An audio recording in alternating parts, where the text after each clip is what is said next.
Okay, so let's get into this. We're looking at a really interesting source today, some bits from The Courage to be Disliked.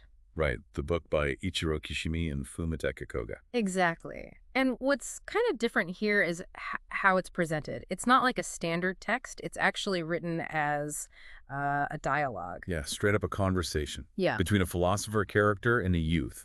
It gives it a very specific feel right from the start, almost like you're listening in. Mm-hmm.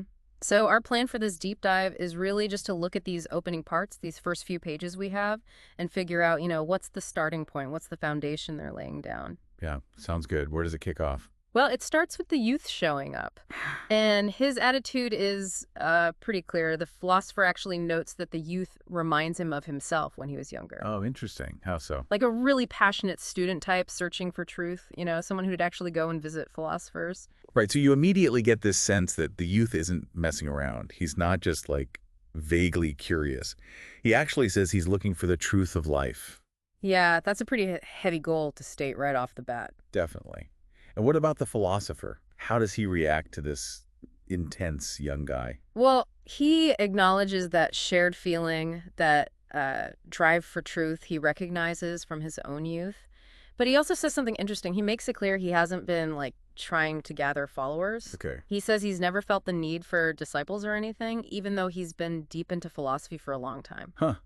So he's not building a movement, which makes what he says next kind of stand out, I guess. Exactly, because then he admits he was actually waiting for someone like this visitor, a youth with this specific kind of intensity. So wait, he wasn't looking for any followers, but he was specifically waiting for this type of seeker. Seems that way, like he had something specific to share, but only with the right kind of person, someone genuinely grappling with these big questions. That creates a real dynamic, doesn't it?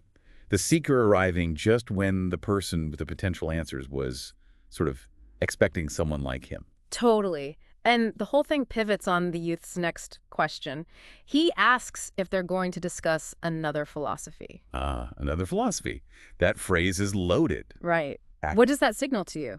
Well, it suggests the youth knows about existing philosophies. Maybe he studied them, maybe he found them lacking, and he's wondering if this philosopher has something genuinely different, something outside the usual schools of thought. Yeah, that makes sense. And the philosopher's response isn't just yes or no, it's more of an invitation. How so? He says his office is nearby, mentions it's going to be a long night, and even offers hot coffee. Okay, so he's not just confirming it's different. He's basically saying, settle in. This is going to take time. This isn't a soundbite. Exactly. It frames the upcoming discussion as something substantial, something requiring commitment, not just a quick chat, but a real exploration. It implies maybe this another philosophy isn't simple or easy to grasp quickly. It needs time, focus, maybe even a bit of stamina. And then if you take that whole setup, the earnest seeker, the waiting philosopher, this idea of another philosophy, the promise of a long night, and connect it back to the book's title. The courage to be disliked. Yeah. It starts to click, doesn't it? What kind of philosophy might need that specific title? Well, it strongly suggests that whatever this another philosophy is, it's probably not going to be about winning popularity contests. Right. If a philosophy requires courage specifically to be disliked, it implies that embracing it might put you at odds with, well, maybe society or common expectations. Or just make you unpopular in general. It hints that the truth of life the philosopher might share isn't necessarily comforting or designed to make you fit in. So maybe the path he's pointing towards involves challenging norms, living in a way that doesn't always get approval. Could be. It suggests that finding or living by this particular truth might mean you have to be okay with not everyone liking your choices, or even you. That takes a certain kind of courage. So really, the core idea right from these first interactions isn't just youth seeks truth, philosopher has it. It's more nuanced. Yeah, it's that the kind of truth on offer might be fundamentally challenging. It might require you to stand apart, to risk disapproval.